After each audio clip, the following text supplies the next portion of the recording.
Hola amigos, me da mucho gusto darles la bienvenida a La Historia en el Lavadero, donde contamos el chisme sabrosón de la historia. Les sigo invitando a que se suscriban y activen la campana de notificaciones para que sean avisados de nuestros próximos videos y también inviten a más amigos a que se unan a lavar con nosotros.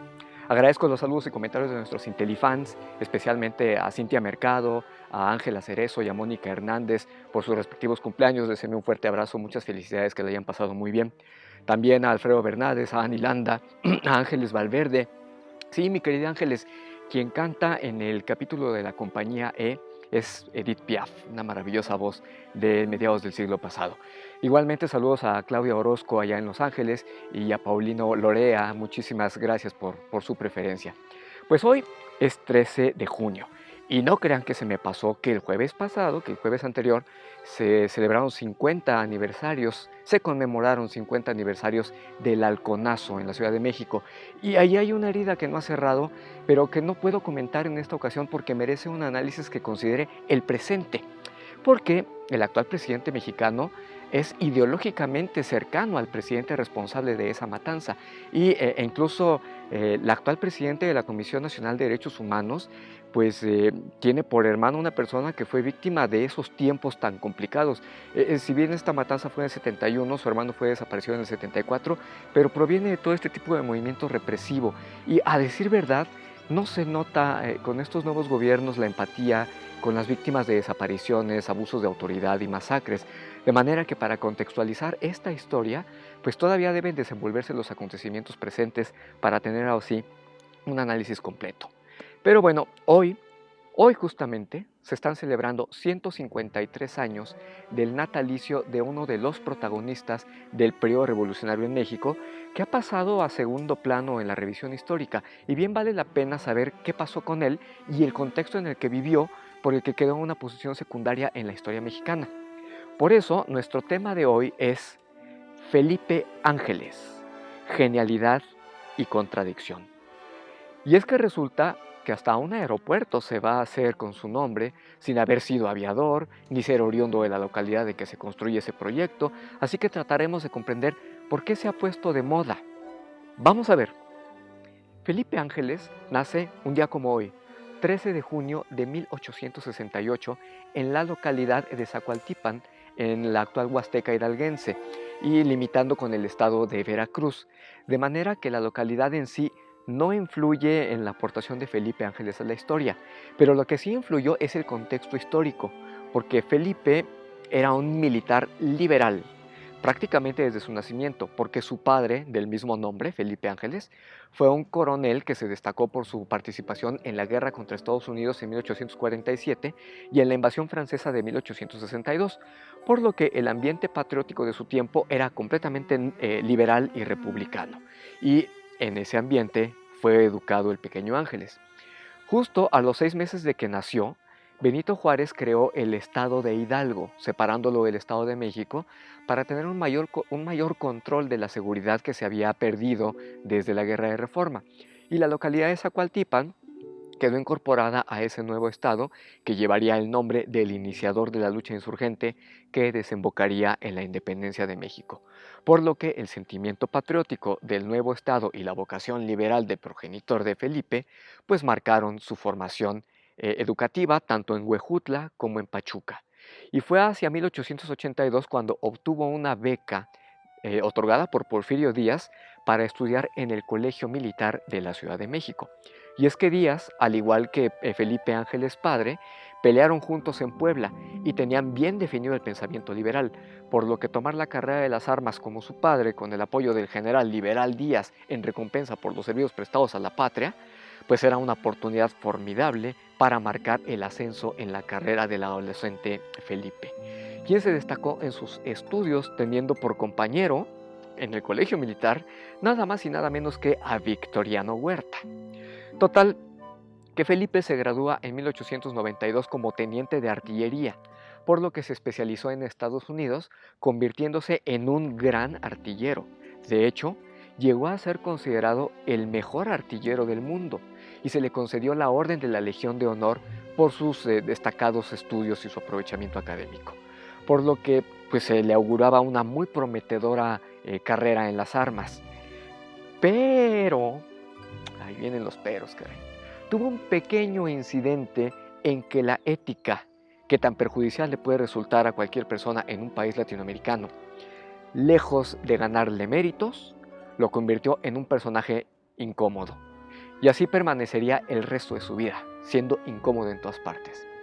Resulta que en una entrega de condecoraciones del Colegio Militar en que estuvo presente el presidente Porfirio Díaz, pues Felipe Ángeles pronunció un impecable discurso cuyo tema aún sigue siendo vigente y oportuno al día de hoy, porque ensalzó al militar institucional y apegado a la ley, despreciando el abuso de los militares arbitrarios y brutales, y a partir de ahí cayó de la gracia de Porfirio Díaz y comenzó a ser criticado por iluso, condición que se magnificó cuando se inconformó por la injusticia de los militares contra los yaquis y sus críticas al favoritismo en la promoción y ascenso de los militares, volviéndose tan incómodo que resultó exiliado con el pretexto de una comisión en Francia. Fue por esa condición que Felipe quedó un tanto marginado de la reacción contra el levantamiento de Madero, y cuando triunfa la Revolución Maderista, en 1911, pues realmente no había discrepancias ideológicas entre Madero y Felipe Ángeles. De hecho, parecía que las cosas mejorarían para el hidalguense. Resulta que Madero era tan liberal como Porfirio Díaz y Madero no iba a cambiar el sistema porfiriano. Lo único que quería era cambio de personajes. Por eso no le resultaba complicado a Felipe Ángeles identificarse con Madero. Y obviamente eso le auguraba un mejor futuro. De hecho, el nuevo presidente Madero nombra a Felipe Ángeles director del Colegio Militar y fue ascendido a general brigadier justo cuando Pascual Orozco y Emiliano Zapata se habían levantado en armas contra Madero, por lo que Felipe Ángeles fue comisionado para combatirlos, primero en Sonora y después en Morelos. Y aquí es donde se puede apreciar en toda su justa dimensión el papel de Felipe Ángeles como militar en campo, porque, como se relata en la compilación de Adolfo Gili, su ética militar contra los zapatistas comandados por Genovevo de la O en la región de Santa María Aguacatitlán hizo que ambos combatientes ganaran mutuamente un gran respeto, hasta el grado de que el propio Emiliano Zapata admiró al artillero hidalguense. Y es por eso que se caracteriza Felipe Ángeles por tener un estilo militar muy apegado a la institucionalidad del rango militar, sin abusos ni atropellos.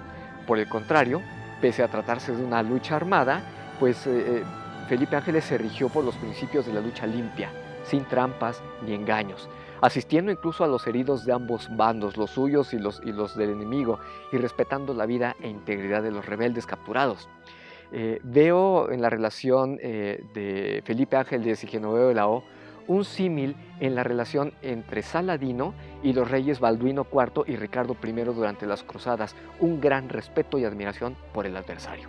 En el terreno de la especulación, pienso que el trato ético de la campaña de Felipe Ángeles contra los zapatistas bien pudo allanar el camino en la paz, pero repito, es una especulación y nunca sabremos cómo se pudieron desenvolver los hechos, porque ese proceso pues se vio interrumpido porque se atravesó la decena trágica y el propio Madero hizo un viaje personalmente con todos los riesgos que implicaba cruzar las líneas zapatistas hasta el estado de Morelos para encontrarse con Felipe Ángeles y pedirle que se uniera a la defensa contra los golpistas Félix Díaz, Bernardo Reyes y Manuel Mondragón, por lo que se le comisiona para combatir en la Ciudadela por su gran experiencia como artillero.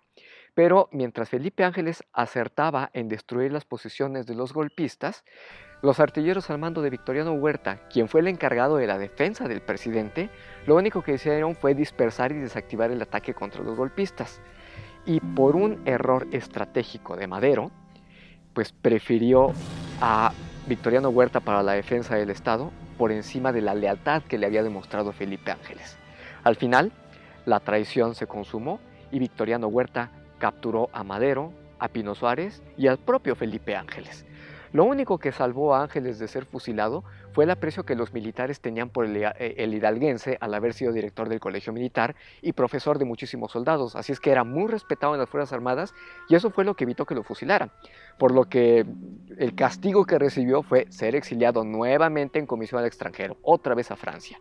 Y aquí surge un buen chisme que es poco conocido y que desmitifica a los héroes y villanos de la historia mexicana. Una vez exiliado en Francia, Felipe Ángeles recibió una carta, adivinen de quién, de Porfirio Díaz, quien también estaba exiliado en Francia, donde le pide que interceda para salvar a la patria mexicana y al ejército para que el régimen de Victoriano Huerta caiga. Junto con esa carta venía otro escrito de José Yves Limantour, quien era el secretario de Hacienda de Porfirio Díaz durante su mandato, en donde se le estaba pidiendo a Francisco León de la Barra el inmediato apoyo y reparto de tierras a Zapata. Imagínense los porfiristas pidiendo el apoyo a los zapatistas con el propósito de que se unieran a Francisco Villa y entre todos ellos salvaran a la nación en contra de Victoriano Huerta.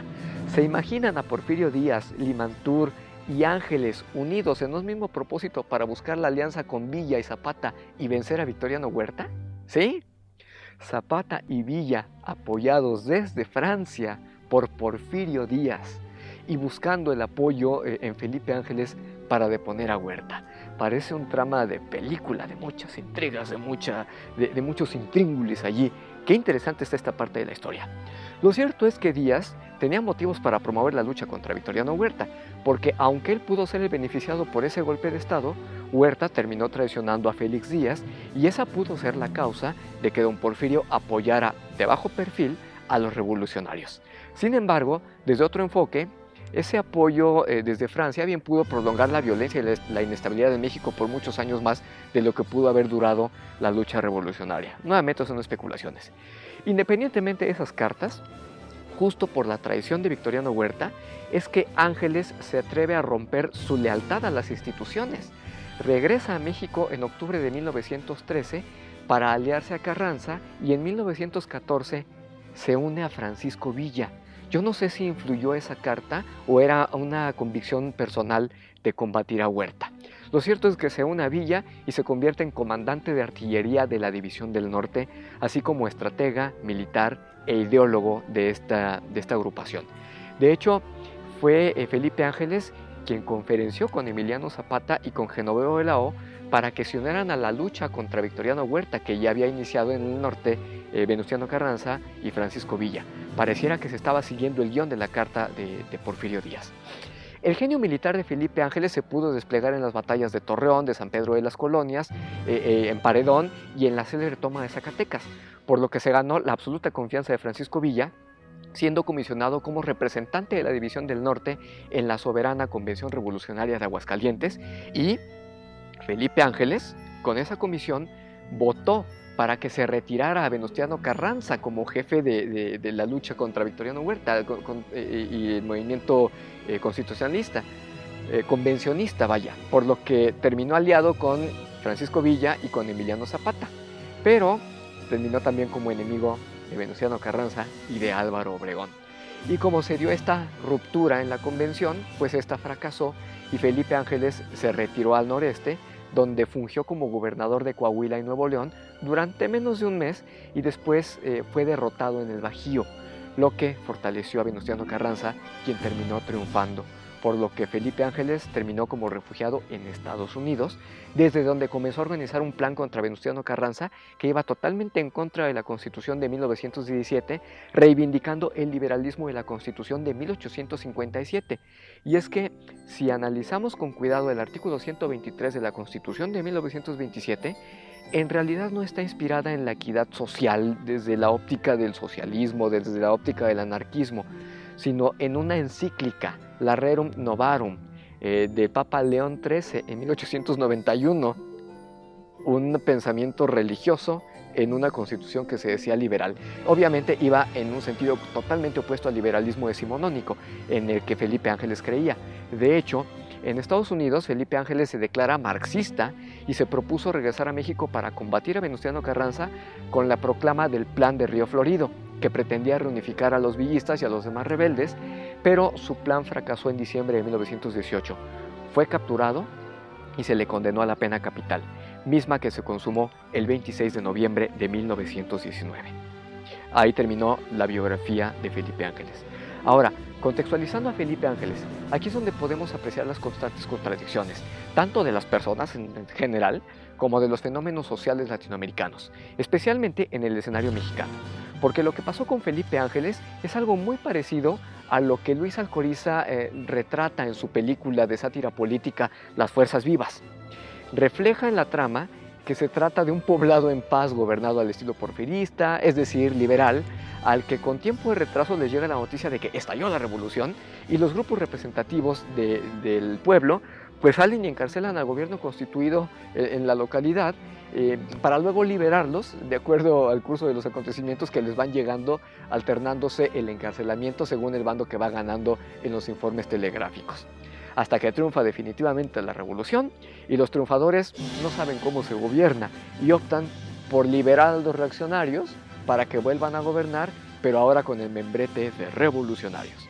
Y es que Felipe Ángeles era un liberal a secas, que estaba en el ejército del gobierno legalmente constituido y que por un sentido ético, pues terminó marginado del ascenso militar. Pero al final del día terminó del lado revolucionario por las traiciones de los propios militares. Y lo peor es que los revolucionarios confiaban en él a pesar de su origen, por sus capacidades como militar. La otra gran contradicción es que los revolucionarios, o por lo menos su ala social, era opuesta al liberalismo, como lo vimos en el capítulo de Zapata. De manera que un liberal, Felipe Ángeles, terminó del lado de los que se oponían al liberalismo. Una contradicción más es la misma Constitución de 1917 y a la que Ángeles combatió por defender al liberalismo de la Constitución de 1857. Y la última contradicción es que Felipe Ángeles, que el que fue marginado por ser institucional, terminó anulado y fusilado cuando llegó al culmen de lo anticonstitucional, lo antiinstitucional, vaya. Lo único que se mantuvo relativamente constante en Felipe Ángeles fue su declarado maderismo, que expresó durante su corte marcial y sostuvo hasta el día de su fusilamiento.